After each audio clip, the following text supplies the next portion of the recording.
Alors, bonjour à tous et bienvenue dans ce webinaire. Je vois que certains sont encore en train de se connecter.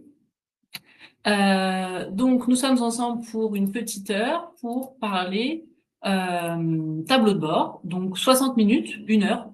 L'ambition, c'est une heure pour les rendre utiles et percutants. Alors, on va voir un petit peu comment on pourrait améliorer, comment vous pouvez améliorer vos tableaux de bord qui, a priori, peut-être ne vous conviennent pas totalement.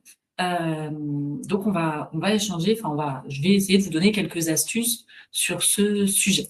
Alors, avant de commencer, je me présente très rapidement. Je suis Bérénice Jarry, formatrice chez Gérézo depuis un petit peu plus de 6 ans, notamment sur des formations paye et également sur des formations RH, secteur privé et secteur public. Peut-être que parmi vous, certains sont dans des entreprises privées et puis peut-être que d'autres font partie d'établissements publics.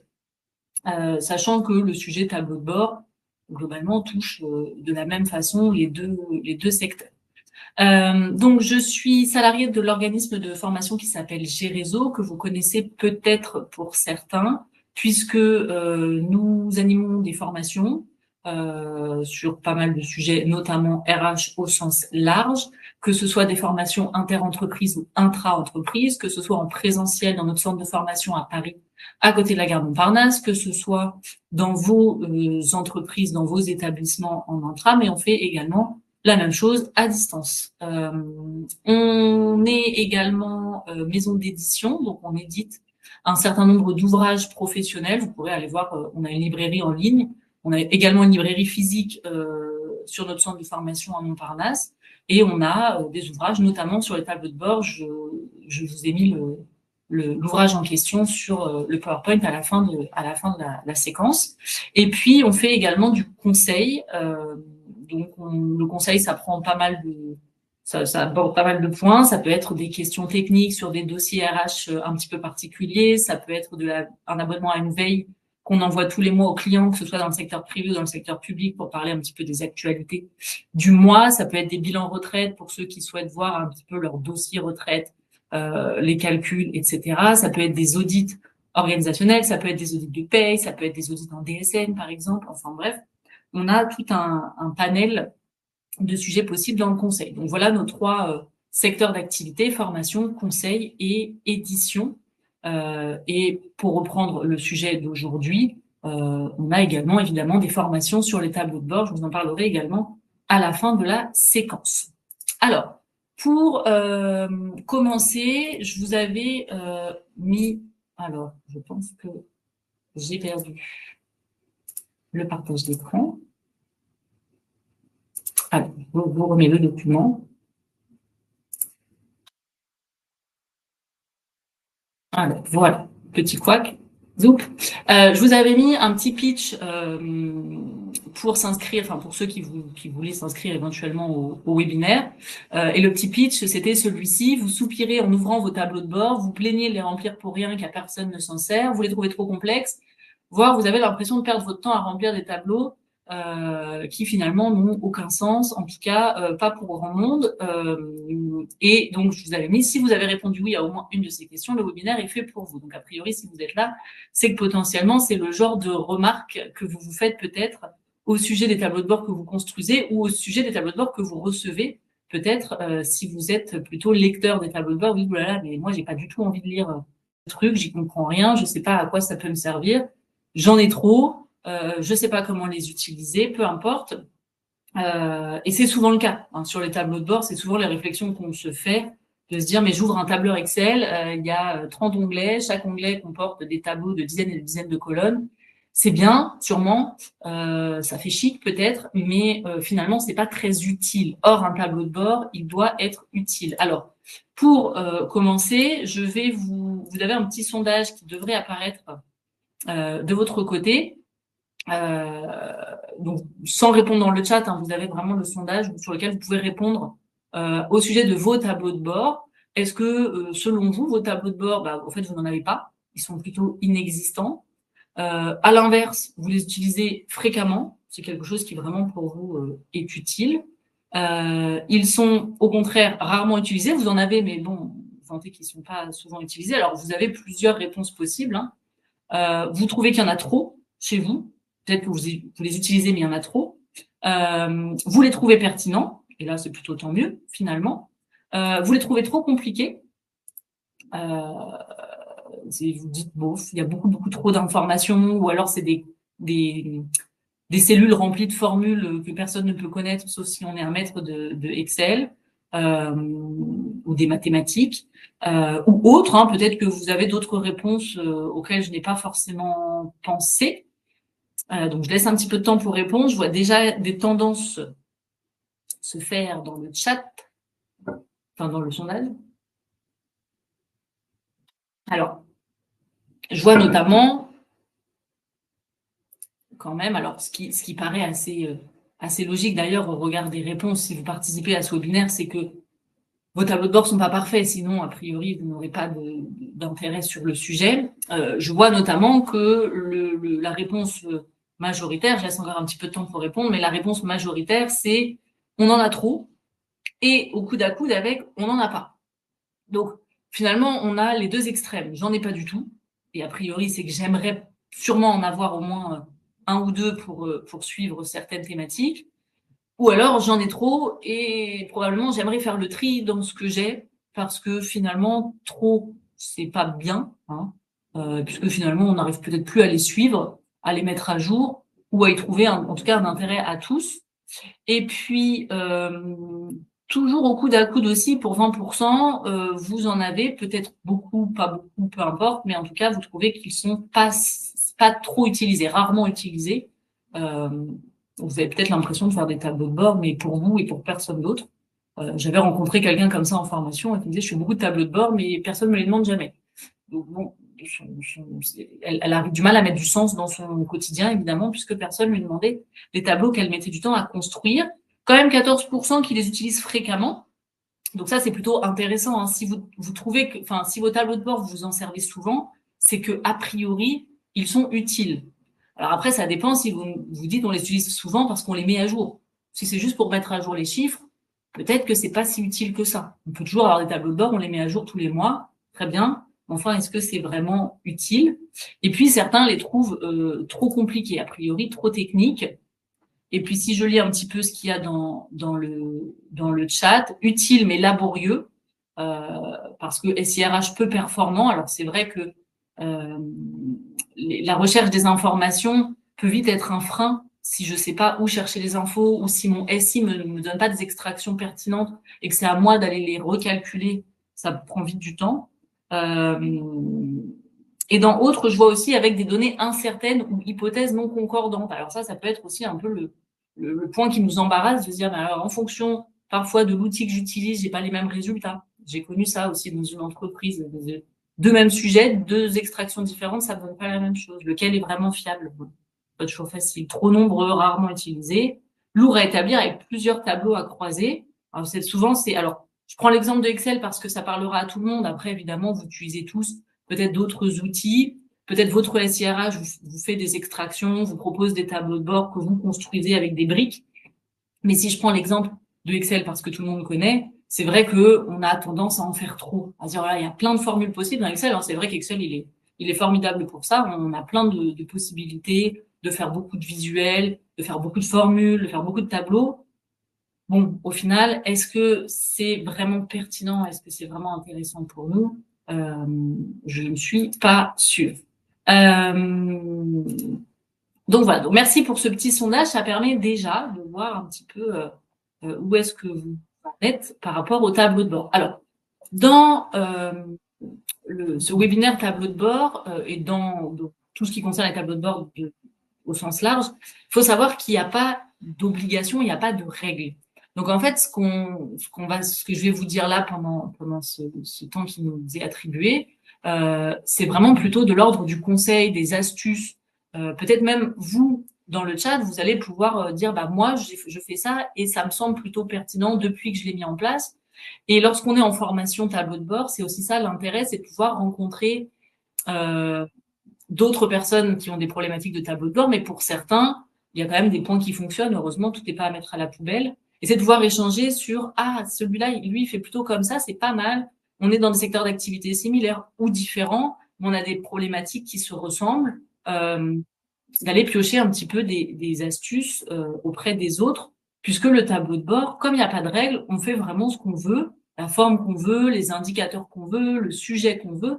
Donc là, vraiment, l'idée, c'est de se dire, bon, est-ce que je pourrais pas me recentrer un petit peu ce que je fais? Comment je peux les rendre plus pertinents, les améliorer? Ou pour ceux qui n'en ont pas et qui souhaitent en mettre en place, c'est de se dire, avant d'en mettre 50 en place, déjà sélectionner les plus utiles pour commencer.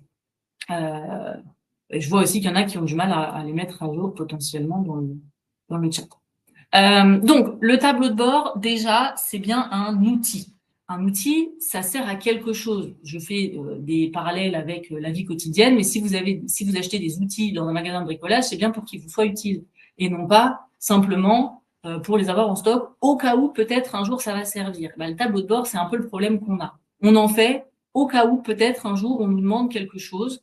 Peut-être on nous demandera si la formation on est plutôt bon ou si notre process de recrutement, les candidats en sont satisfaits. Donc je le fais, on sait jamais. Non. En fait déjà, ça vous oubliez. Faire pour faire, ça n'a pas d'intérêt. On fait parce que derrière, on veut analyser quelque chose. Donc le tableau de bord, il va refléter l'impact de la politique RH. Alors RH, parce qu'on est sur des tableaux de bord RH. Après, on peut faire des tableaux de bord sur plein de sujets. Par exemple, pour les commerciaux, on peut faire des tableaux de bord sur le chiffre. Mais en tout cas, il faut que ça puisse refléter des actions que je mets en place. Donc, si je mets en place des choses, est-ce que mon tableau de bord me permet de suivre ces actions? Est-ce que, par exemple, pour la formation, ça me permet de suivre le nombre de personnes formées par secteur, par service, par ancienneté, par sexe, enfin, peu importe l'angle que vous souhaitez prendre.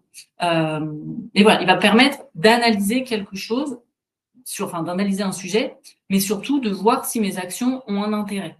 Si le tableau de bord, il ne fait qu'un constat, c'est pas vraiment un tableau de bord. En tout cas, c'est pas un tableau de bord utile. Voilà, on constate que j'ai 1000 salariés. Très bien. Et qu'est-ce que j'en fais? Dans un mois, j'en ai 1005. OK, très bien.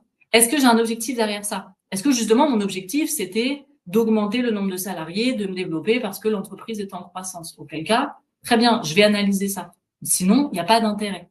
Souvent, on fait des tableaux de bord, ce que j'appelle un peu, moi, des photos de l'entreprise. Ça peut être intéressant une fois par an. L'ancienneté moyenne, le nombre de salariés, la répartition homme-femme. Voilà, ça, une fois par an. On peut mettre ça dans le livret d'accueil pour les nouveaux collaborateurs, en présentation s'il y a une réunion annuelle. Voilà, un constat une photographie de l'entreprise à un instant T. Mais c'est tout. Ça n'a absolument aucun autre intérêt que de dire, voilà, comment est construite l'entreprise aujourd'hui. Si je reprends, par exemple, la répartition homme-femme, globalement, c'est juste un constat. Sauf, et là, on peut mettre en place un tableau de bord pour suivre ça, si on se rend compte que dans l'entreprise, il y a 90% d'hommes et 10% de femmes ou inversement, et qu'on aimerait y remédier. Alors attention, on ne peut pas faire de discrimination au recrutement en fonction du sexe, évidemment. Mais est-ce que je peux pas mettre en place des actions pour essayer, parce que mon objectif, c'est d'atteindre un équilibre relatif entre les hommes et les femmes en termes de nombre de salariés?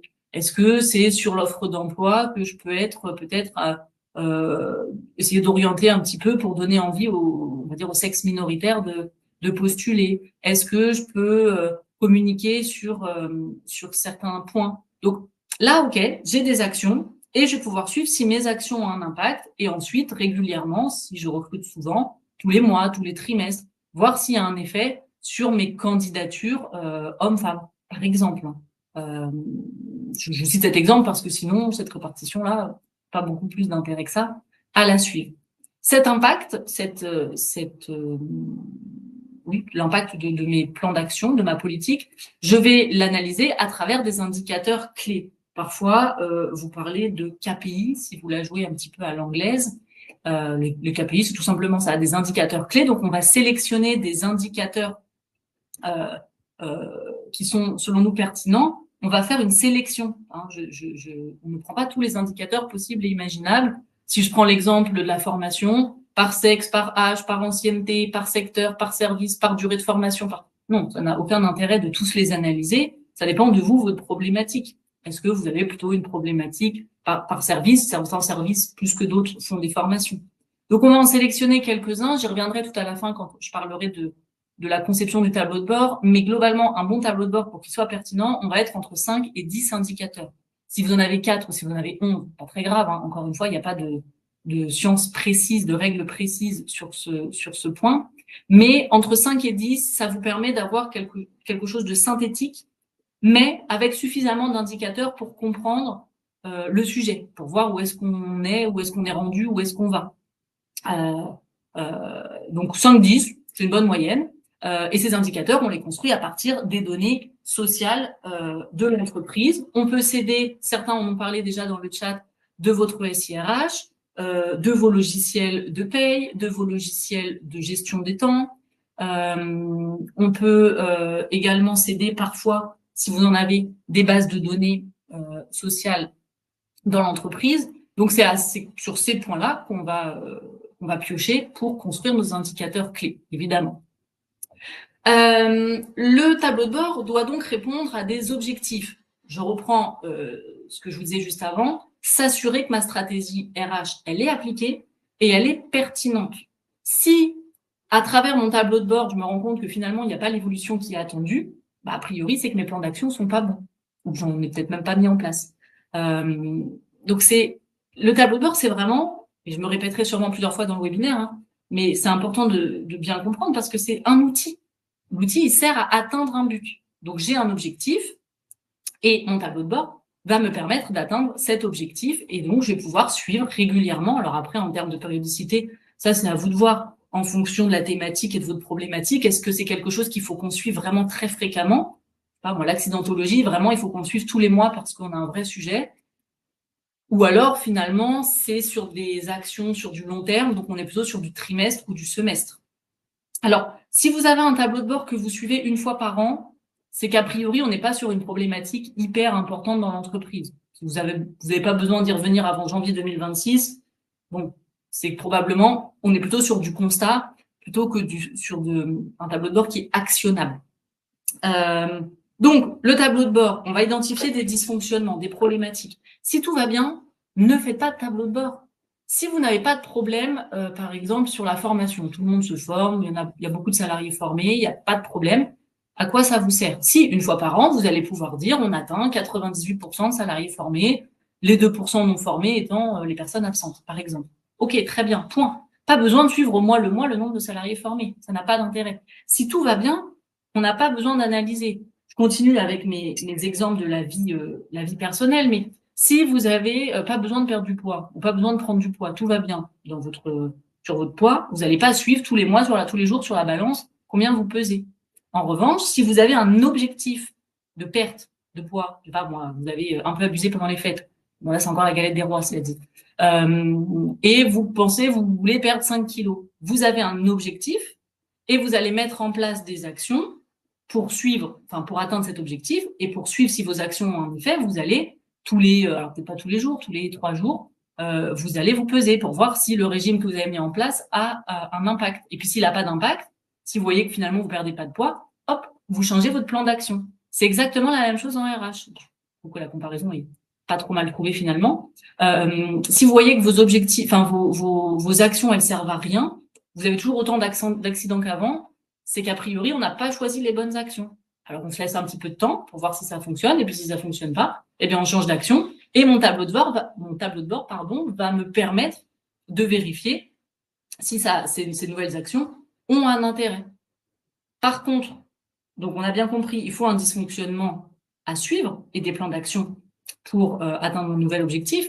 En revanche, si vous avez un dysfonctionnement, mais que vous n'avez, alors quand je dis vous, ça peut être parfois pas à votre niveau, mais plutôt au niveau de la direction, pas l'intention de mettre en place la moindre action, c'est pareil, on oublie le tableau de bord, ça ne sert à rien. J'ai l'intention de perdre du poids, j'ai envie de perdre du poids, mais je veux surtout pas rien changer à mon alimentation et à mon activité sportive.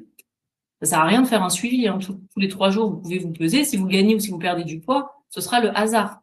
Là, c'est pareil pour le tableau de bord. Si vous n'avez pas l'intention de mettre en place des actions correctives, ça sert à rien de faire un tableau de bord. Donc, tableau de bord, il faut un dysfonctionnement, un objectif final, avec une date pour atteindre cet objectif, et des actions pour atteindre cet objectif que le tableau de bord va permettre de refléter. Le tableau de bord, il a un autre intérêt, c'est la comparaison. La comparaison, notamment par rapport à d'autres périodes. Le mois d'avant, la semaine d'avant, l'année d'avant, encore une fois, peu importe là où sur quelle périodicité vous voulez travailler, mais ça permet de se comparer dans le temps et de se dire, bon, par rapport à la dernière fois, je m'améliore. Par rapport à la dernière fois, au contraire, ça va de pire en pire. C'est aussi l'intérêt, j'en reparlerai tout à l'heure, mais du visuel. On peut mettre du rouge, on peut mettre du vert, pour dire, bon, là ça va pas, des courbes. Les couleurs, c'est pas mal parce que, imaginez le lecteur, peut-être votre direction qui a plusieurs choses, plusieurs indicateurs, plusieurs tableaux de bord et plein d'autres documents régulièrement à analyser. Il va pas forcément se souvenir de tous les objectifs, de toutes les problématiques. Déjà, s'il voit du rouge, il se souviendra peut-être pas de l'objectif, mais il se dira, bon, je sais plus trop où est-ce qu'on doit être, mais a priori, on n'est pas bon. Ou a priori, on est vert, on est plutôt bon. Faut pas négliger l'impact des couleurs. La code couleur vert-rouge, ça marche plutôt bien, puisqu'il faut que ce soit synthétique et assez clairement lisible. Vous ouvrez le tableau de bord, vous voyez où vous en êtes. Parfois, vous pouvez même faire des automatismes. Ça se mettra en vert dès lors que vous atteindrez tel seuil, par exemple. Donc c'est ça l'intérêt aussi du tableau de bord. Il faut vraiment penser à être visuel. J'y reviendrai. Alors, le tableau de bord, donc, on se concentre sur ce qui est le plus utile, le plus significatif dans notre entreprise, dans notre établissement. Sur quel sujet je veux travailler. C'est pour ça que des tableaux de bord, certains tout à l'heure ont dit, je pense qu'on en a trop, parce qu'on a tendance, en RH, on a l'embarras du choix. On a tendance à avoir des tableaux de bord sur un tas de sujets. On va faire la formation, on va faire la masse salariale, on va faire le recrutement, on va faire l'absentéisme, on va faire le bien-être au travail, on va faire le climat social, on va faire le turnover, on va faire un tas de choses, parce que voilà, on va prendre tous les sujets RH, on va faire un tableau par sujet. Ben non. En fait, on peut oublier ce principe-là parce qu'on s'y perd, on en fait trop et au final, à trop en faire, ben, on s'en sert d'autant. Donc, le tableau de bord, on est là pour mettre en place quelque chose, enfin une démarche pour piloter l'entreprise. Vraiment, mes objectifs, mes problématiques, mon pilotage. Donc, on va commencer par déterminer déjà quelle est la stratégie de l'entreprise. Est-ce que l'entreprise, là, en ce moment, sa stratégie, c'est vraiment l'accidentologie? Parce que là, on est sur une année qui a été plus que rouge en termes d'accidentologie. On est dans un secteur d'activité, certes à risque, mais on n'est pas censé avoir autant d'accidents. Qui dit accident dit coût de l'absence, dit coût du remplacement, dit perte de commande, baisse du chiffre d'affaires, etc. Après, évidemment, il y a un effet domino. Donc là, ma stratégie, elle est plutôt liée à ça. Ma stratégie, elle peut aussi être liée au recrutement. Je me rends compte que on a du mal à recruter, mais que les concurrents, ils y arrivent un petit peu mieux que nous. Alors, je vais plutôt aller jouer là-dessus pour éviter que ce soit la concurrence qui prenne les bons profils et que moi, j'ai du mal à recruter. Donc, on essaye de cibler déjà où est-ce qu'on veut aller, la stratégie de l'entreprise. En tout cas, sur les sujets RH. Parce que finalement, sinon, après, la stratégie de l'entreprise, ça va être notamment sur du chiffre d'affaires, si on est sur une entreprise à vocation chiffre. On a ensuite, une fois qu'on a notre stratégie, notre objectif, on va se mettre en place, des objectifs pour atteindre, pour combler cette stratégie. Et puis, pour atteindre cet objectif, il y a tout un chemin. L'objectif, il est à plus ou moins long terme. J'ai un chemin. Mon chemin, ça va être mes plans d'action, mes engagements, les contraintes que je peux avoir aussi pour atteindre cet objectif. Je sais que ça va être compliqué parce que, je sais pas, moi, la formation, ça va être compliqué parce que là, en plus, dans le semestre qui arrive, mes salariés vont être très peu disponibles parce qu'on met en place une nouvelle machine dans l'entreprise et qu'ils auront pas le temps de faire autre chose que de s'occuper de cette nouvelle machine, par exemple. Donc, c'est mon chemin, ma trajectoire pour atteindre cet objectif.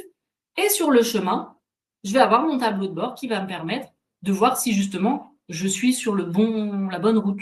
Hein. Donc, il faut vraiment, là j'image un peu, mais il faut vraiment visualiser ça comme ça.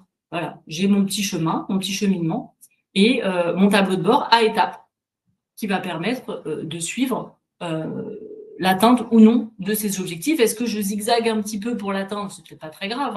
Est-ce que je vais réussir quand même à l'atteindre en temps et en heure ou pas? Est-ce que l'objectif était peut-être un peu trop ambitieux? Ça, on y reviendra aussi. En tout cas, c'est à ça que sert le tableau de bord. Alors, probablement, vous vous dites, je me suis peut-être un petit peu répétée sur les dernières slides, mais parce que c'est vraiment, une fois qu'on a ça en tête, on aura des tableaux de bord qui seront forcément déjà un petit peu meilleurs.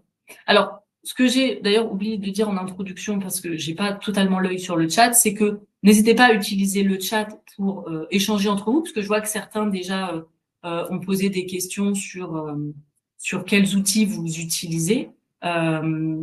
Donc ça, c'est vrai que c'est intéressant d'échanger sur ça. Hein. Quand je disais en formation, l'intérêt, c'est aussi de pouvoir échanger sur nos pratiques, échanger les bonnes pratiques surtout. Et donc là, je vois que certains répondent. Donc voilà, sur ces points-là, vos échanges seront plus intéressants, enfin seront très intéressants. Et puis après, si vous avez des questions, moi j'essaye d'y jeter un coup d'œil au fur et à mesure, mais sinon à la fin, on se gardera un petit temps de questions-réponses si vous en avez. Donc voilà, j'avais oublié de vous dire ça tout à l'heure en introduction. Alors j'ai vu un petit peu dans le chat parler de bilan social et de BDESE. Le tableau de bord n'est pas une BDESE. Et la BDESE n'est pas un tableau de bord. Le bilan social et ou la BDESE, j'y reviendrai pourquoi je dis et ou, ce sont des sujets qui sont obligatoires, enfin ce sont des outils à faire de manière obligatoire, qui sont notamment à destination du CSE, de l'inspection du travail d'ailleurs aussi si besoin, et plutôt alors en fonction de la taille de la structure, obligatoire, mais pas avec les mêmes informations. En fait, le code du travail va nous dire ce qu'on doit mettre ou pas, si on est plutôt une petite structure ou une très grosse structure. Alors, le bilan social se noie un peu dans la BDESE parce que, en fait, le bilan social, comme la BDESE sont précisés sont prévus par le code du travail, chacun ont des articles différents. Et pour le bilan social, il y a un article du code du travail qui nous dit qu'un décret va nous dire quelles sont les informations obligatoires du bilan social, sauf que ce décret n'est jamais paru. Et en même temps, comme il y a déjà la BDESE, qui, elle, en revanche, a bien ses indicateurs prévus dans le code du travail, c'est pas en attente d'un décret comme le bilan social, c'est clairement prévu. La BDESE, vous êtes une entreprise de plus de 50 salariés, vous devez y mettre ça. Vous êtes dans une entreprise de plus de 300, vous devez y mettre ça, enfin peu importe. Donc, le bilan social, en fait, je ne vais pas vous dire qu'il n'est pas obligatoire, mais un petit peu quand même, puisqu'il se noie dans la BDESE. D'ailleurs, les informations se recoupent. Hein. Donc, si vous faites votre BDESE, ça suffira. Le tableau de bord RH, lui, il n'est pas du tout obligatoire. Vous pouvez en faire 1, vous pouvez en faire 2, vous pouvez en faire 10, vous pouvez en faire 30. Si vous en faites 30, c'est que vous ne suivez pas forcément le conseil que je vous donnais de ne pas en faire trop, mais vous faites ce que vous voulez. Il est aussi à destination de n'importe qui. Ça peut être à destination juste du service, poursuivre l'activité du service. Ça peut être la DRH qui vous demande un suivi sur telle ou telle problématique. La direction générale, pareil, sur telle ou telle problématique. Alors, parfois, le problème qu'on a, c'est qu'on se dit, OK, à partir de maintenant, j'ai compris, je vais essayer de faire des tableaux de bord un petit peu plus synthétiques et sur un petit peu moins de sujets. Le problème, c'est que vous avez parfois la direction qui vous demande des informations sur à peu près tous les sujets qui touchent à la RH. On ne peut pas forcément aller contre ce que la direction nous demande, évidemment, mais on peut essayer de faire quelque chose de très synthétique, de très photographique, par rapport à l'entreprise, et sans rentrer dans beaucoup de détails. Voilà. Si la direction elle veut, on donne, même si c'est pas forcément le plus pertinent. Et donc ça fonctionne pour n'importe quelle entreprise, le tableau de bord. C'est vrai que pour ceux qui ont répondu tout à l'heure, on n'en a pas. J'aurais pu vous demander combien de salariés vous êtes. Parfois, dans les plus petites structures, on n'a pas forcément de tableau de bord, là où dans des grosses structures, on en a qu'on récupère de nos prédécesseurs, qui ont même récupéré ça des prédécesseurs. Et c'est bien aussi de prendre le temps de prendre un petit peu de hauteur sur ce qui est fait. On fait parce que c'était fait comme ça. Maintenant, est-ce que c'est vraiment intéressant de faire? Et puis, on peut essayer progressivement de changer aussi la vision qu'a la direction de nos tableaux de bord en se disant bon, ils nous demandent ça, ok, parce qu'ils ont l'habitude aussi de demander ça tous les mois, tous les trimestres. Est-ce que c'est pertinent? Peut-être pas. Et on peut essayer progressivement de changer un petit peu les traditions au sujet RH. Alors, c'est ce que je vois d'ailleurs dans le chat, hein, des demandes de la direction pas toujours pertinentes, mais on est obligé de le faire. Bah oui, on ne va pas dire au directeur, eh ben non, j'ai pas envie.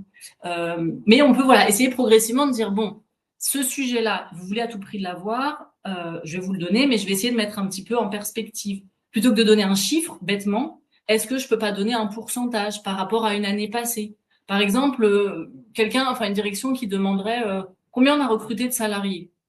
Dire, bon, on a recruté 5 personnes ce mois-ci.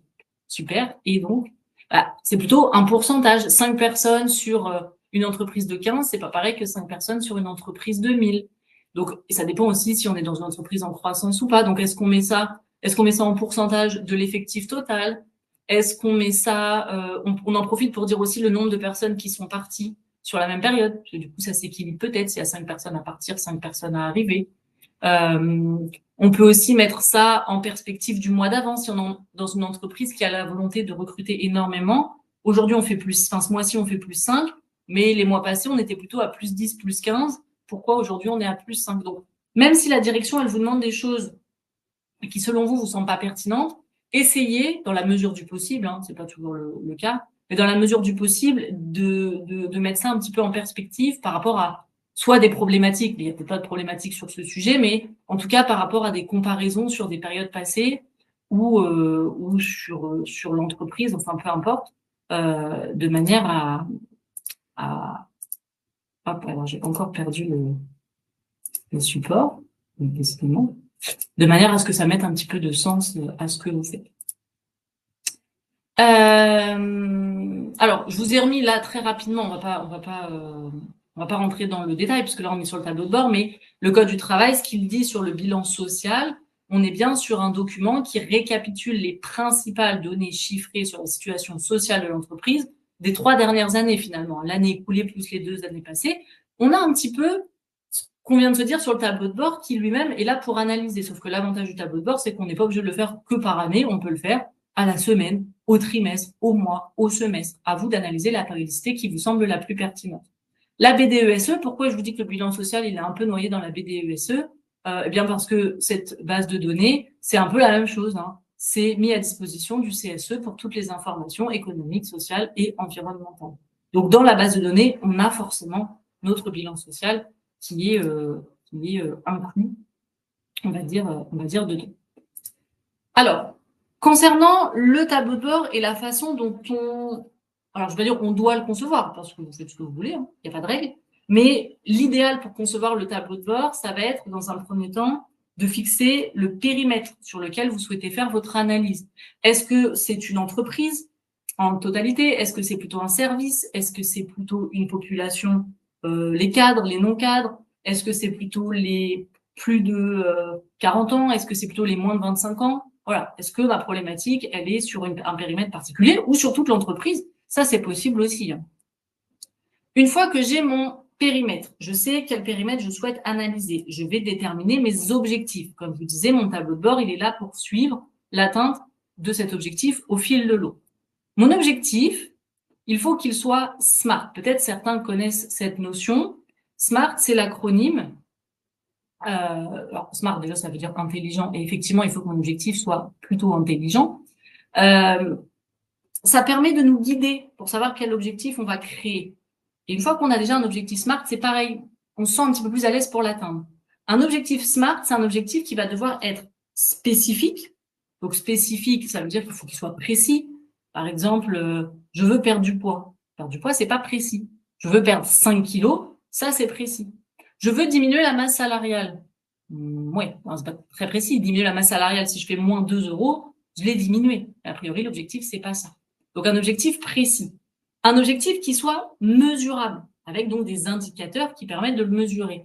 Je veux que mes salariés soient plus heureux.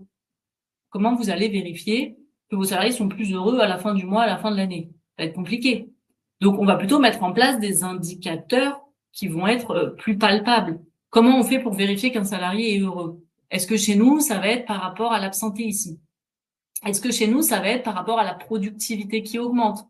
Est-ce que ça pourrait pas être le INPS? Le INPS, peut-être certains connaissent le INPS. Vous savez, le INPS, vous l'avez tous déjà rencontré. Quand vous allez quelque part, vous devez toujours donner une note entre 0 et 10. Vous allez dans un supermarché, vous avez un coup de fil de réclamation qui est passé, vous avez peu importe, on vous demande une note entre 0 et 10, et ça permet ensuite aux entreprises de faire ce score. C'est est-ce que vous recommanderiez ce service à quelqu'un? Bah, on a la même chose sur le INPS, c'est le NPS pour les employés. C'est est-ce que vous recommanderiez cette entreprise, votre entreprise, à quelqu'un? Et donc là, a priori, si la réponse elle est plutôt non, c'est que le salarié n'est peut-être pas très heureux dans son entreprise. C'est un exemple parmi les indicateurs qui permettront de définir, de vérifier si mon salarié est heureux. Donc on essaye d'être sur un indicateur mesurable. Un score, c'est mesurable d'un mois sur l'autre, d'une année sur l'autre, de voir s'il s'améliore. J'ai eu le cas d'une entreprise qui, après une fusion, socialement, c'était un peu bof-bof, les salariés, il y avait quand même beaucoup de départs. Ils ont mis en place des actions, ils ont mis en place le INPS, et depuis, régulièrement, alors en l'occurrence, eux, c'est une fois par an, ils suivent ce score pour voir si les actions ont un sens et le score s'améliore. Ça, c'est un vrai suivi, un vrai tableau de bord. Un tableau de bord avec un indicateur, mais c'est pertinent. Il faut que cet objectif, il soit acceptable et ambitieux. Ça veut dire qu'il faut quand même qu'il y ait un effort à faire. C'est simplement dire il faut que j'ai formé une personne de plus sur les 1000 salariés que j'ai. Bon, est-ce qu'on a vraiment besoin de faire un tableau de bord pour ça? Non, il faut quand même qu'il y ait un minimum d'ambition. Mais en même temps, il faut que cet objectif soit réaliste. Il ne faut pas quelque chose qui soit complètement impossible à atteindre. J'ai l'intention d'atteindre 100% de salariés formés, alors que je pars de 30%. Peut-être un petit peu ambitieux, et puis je risque de me démotiver un petit peu, hein, de dire bah, finalement je suis tout le temps en rouge, ma courbe elle augmente jamais, ou très lentement par rapport à l'objectif. Non. Et puis il faut que cet objectif, il ait une deadline. Je veux atteindre cet objectif précis. À quelle date? Mes 5 kilos que je veux perdre, est-ce que c'est à la fin de la semaine? Peut-être un petit peu ambitieux. Est-ce que c'est à la fin du mois? Peut-être aussi ambitieux. Ou est-ce que c'est plutôt à la fin du trimestre? Et comme ça, mon tableau de bord, je vais pouvoir le suivre avec une périodicité qui est logique par rapport à l'objectif final. Donc, une fois qu'on a bien ces 5 points, on a un objectif qui est donc SMART et on va pouvoir avancer. Une fois que j'ai mon objectif, je vais mettre en place les actions qui me permettent de l'atteindre. Encore une fois, si vous ne souhaitez pas mettre en place d'action, vous ne faites pas, vous n'avez pas d'objectif, vous n'avez pas de tableau de bord. Vous mettez en place les indicateurs qui permettent de mesurer ces actions et vous créez votre tableau de bord. Pour construire ce tableau de bord, en fait, vous pouvez, alors peut-être certains sont adeptes du mind mapping, vous savez, ce système visuel. Vous prenez une feuille blanche, au milieu, vous écrivez votre problématique, celle que vous, en tout cas, vous sentez qu'il y a un sujet il y a un sujet dans l'entreprise sur ce point-là. Et par exemple, par un système de flèches, voilà. Alors, cette problématique, elle concerne plutôt tel périmètre. Cette problématique, j'ai plutôt tel objectif. Je souhaite la mettre en place sur telle période. Et voilà les indicateurs qui sont reliés plutôt à ce point-là. Et ça vous donne déjà, sur une feuille blanche, tous les points pour construire votre tableau de bord. J'ai une ambition je sais pas, sur l'absentéisme. Je pense que c'est plutôt les services qui sont dans l'usine. Hop. Je veux la réduire c'est sur du long terme, donc plutôt d'ici la fin de l'année. Et puis les indicateurs qui sont liés, ça va être, moi j'ai l'impression qu'il faut quand même axer plutôt par rapport à l'âge et l'ancienneté. Encore une fois, vous pouvez le faire par secteur, par âge, par sexe, par ancienneté, par salaire, ce que vous voulez. Essayez de sélectionner ceux qui vous semblent pertinents par rapport, encore une fois, à votre problématique. Moi, j'ai l'impression que c'est par rapport à l'âge et à l'ancienneté. Bon, peut-être que vous allez vite vous rendre compte que finalement, non. Et dans ce cas, vous changerez peut-être le tableau de bord. Donc voilà, vous essayez. Vraiment, le tableau de bord, il sera pertinent plus j'ai passé de temps sur la phase de préparation, plus il sera pertinent. Donc vraiment, cette réflexion à avoir au démarrage. Et ensuite, vous créez donc votre tableau de bord au démarrage synthétique. Alors là, j'ai pris des images sur Google. Alors, je cherchais pas, j'ai pas le contexte. Mais là, on est sur le tableau de bord synthétique. Entre 5 et 10 indicateurs. On a du visuel, on a des courbes, on a des pourcentages, on a la périodicité. Est-ce que c'est sur le mois en cours? Est-ce que c'est par rapport, quand il y a une évolution en pourcentage, au mois dernier? On a un code couleur. Alors là, je suis pas sûre que ce soit le bon code couleur parce que j'ai l'impression que le rouge, c'est un peu la charte graphique de l'entreprise. C'est embêtant parce que le rouge, quand on le voit, je sais pas si vous avez vu la même idée que moi, mais moi, quand je vois ce tableau et que je vois du rouge, j'ai pas le contexte de l'entreprise, mais quand je lis ça, je me dis, ah, la croissance, elle est en dessous de l'objectif. La masse salariale, a priori, il y a un truc qui cloche parce que c'est rouge. Donc, si c'est ça, tant mieux pour l'entreprise. En revanche, si c'est simplement rouge parce que c'est la charte graphique de l'entreprise, il va falloir revoir ça. Ne pas négliger l'importance du code couleur parce que dans le langage commun, rouge, ça va pas, vert, ça va. Et ensuite, vous pouvez mettre en place des tableaux de bord complémentaires. Un tableau de bord complémentaire qui sera beaucoup plus détaillé, pour le coup, si certains veulent avoir des détails, là, par exemple, sur les plus hautes rémunérations, sur les plus basses rémunérations, peu importe. Ça, après, c'est plutôt dans d'autres onglets. Si on veut du détail, si on veut creuser, et c'est parfois pas la direction qui voudra creuser, mais plutôt le responsable du service concerné, vous, par exemple, si vous voulez, vous, ensuite, sur vos actions, mener des actions plus ciblées. Alors, l'indicateur, les indicateurs qu'on utilise, pareil, je suis allée simplement chercher la définition Wikipédia. Et la définition, elle est hyper, enfin, elle m'intéresse, moi, quand je vois comment elle est écrite, parce qu'on nous dit que c'est un outil d'évaluation et d'aide à la décision. C'est bien ce que je vous ai dit précédemment. Il est là pour nous aider à atteindre notre objectif et donc à mettre en place des choses. Il va m'aider à décider. Est-ce que là, j'ai pris le bon axe ou pas? Sur des éléments mesurables, on vient de le dire, il ne faut pas que ce soit trop flou, et pour mesurer l'évolution d'un processus. C'est exactement ce qu'on vient de se dire. On va pas tout relire, mais si on prend, si on pioche un petit peu dans le rôle de l'indicateur, ce qu'on nous propose, on nous dit bien le premier point des indicateurs qui facilitent la communication. Il sert à ça, le tableau de bord. Il sert à être diffusé. Il sert, moi, en interne, pour mon service, pour mon quotidien, très bien. Mais l'idée, c'est aussi qu'il puisse être diffusé et qu'il puisse montrer que, ah, regardez, on a évolué sur ce point-là. Regardez, on s'améliore. Ou regardez, ça va de plus en plus mal et il faut peut-être faire quelque chose. Évaluation de la pertinence d'une réponse à un problème. Est-ce que mes actions ont eu un intérêt? Donc, c'est vraiment la définition d'un indicateur. Et vous voyez, c'est pas forcément un indicateur RH, même si nous, c'est ce qui nous intéresse. Donc, si on reprend l'indicateur, il est là pour mesurer, pour éviter d'avancer un petit peu à l'aveugle. Voilà, j'ai un objectif, j'y vais. Avec un peu de chance, je vais l'obtenir. Aligné sur la stratégie de l'entreprise et les objectifs de l'entreprise, et mettre sous contrôle nos problématiques.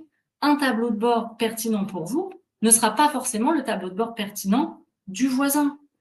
Si vous recrutez jamais une personne de temps en temps, une ou 3 personnes par an, vous allez faire un tableau de bord RH sur le recrutement, pas sûr.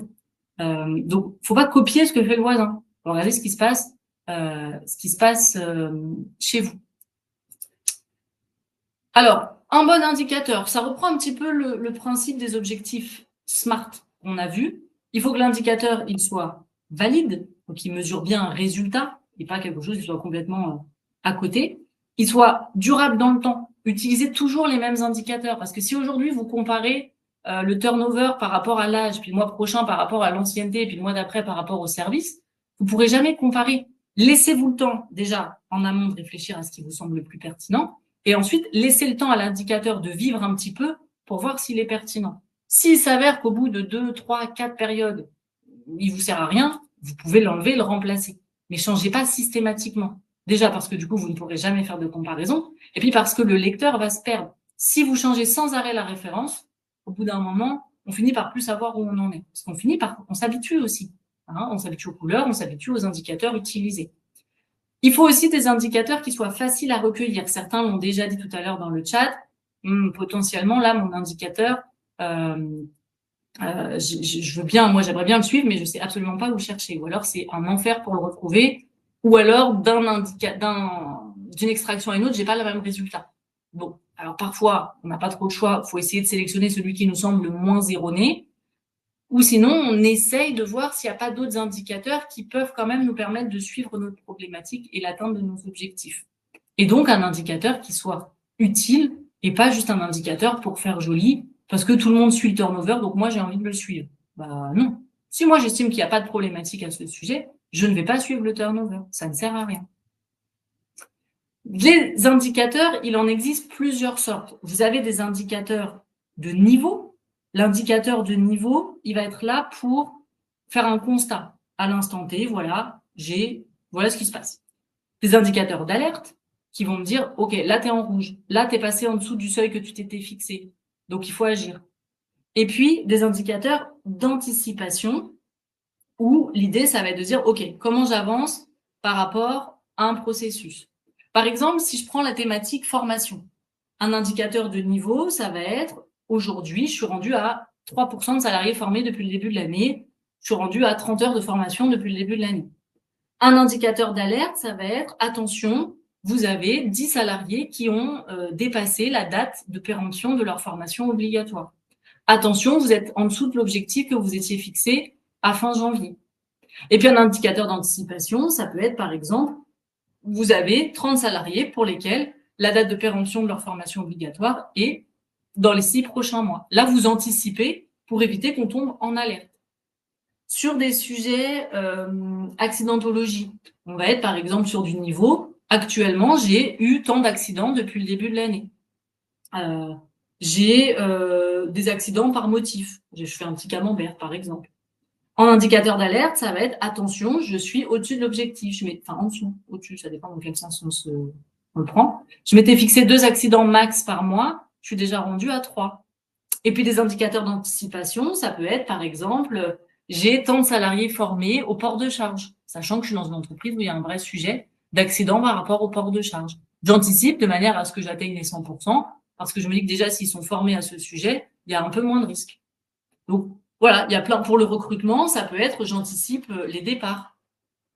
Donc voilà, vous avez ces 3 indicateurs, les 3 sont pas forcément utiles dans votre tableau de bord, mais il faut pas hésiter à utiliser un petit peu de tout.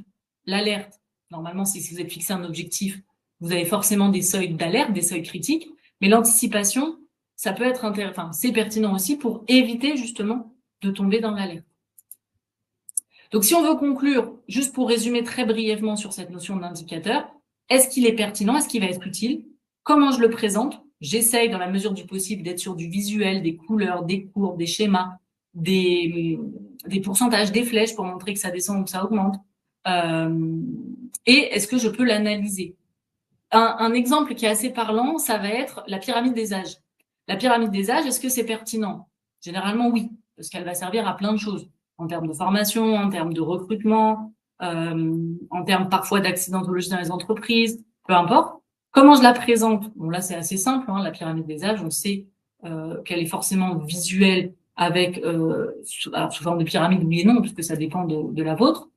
Et comment je l'analyse? Est-ce qu'elle est analysable? Oui, en fonction de la forme. Si elle est en forme de champignon, parfois je la vois même en forme de parasol, hein, vous visualisez un peu la pyramide parasol, c'est tout le monde est là-haut et personne en dessous. En forme de toupie, en forme de pelote de laine, eh bien, en fonction, on pourrait retrouver ces informations à plein d'endroits, eh bien, la problématique n'est pas la même. Ça, c'est un indicateur qui est pertinent. Voilà, un exemple parmi d'autres. Souvent, il parle le plus, la pyramide des âges. Pour finir, sur la présentation de votre tableau de bord, donc comme je vous le disais, entre 5 et 10 indicateurs, c'est l'idéal pour le tableau de bord synthétique. On essaye de mettre l'information la plus importante en haut à gauche. Pourquoi en haut à gauche? Ça doit vous sembler évident pour la simple et bonne raison que c'est par là que la lecture commence.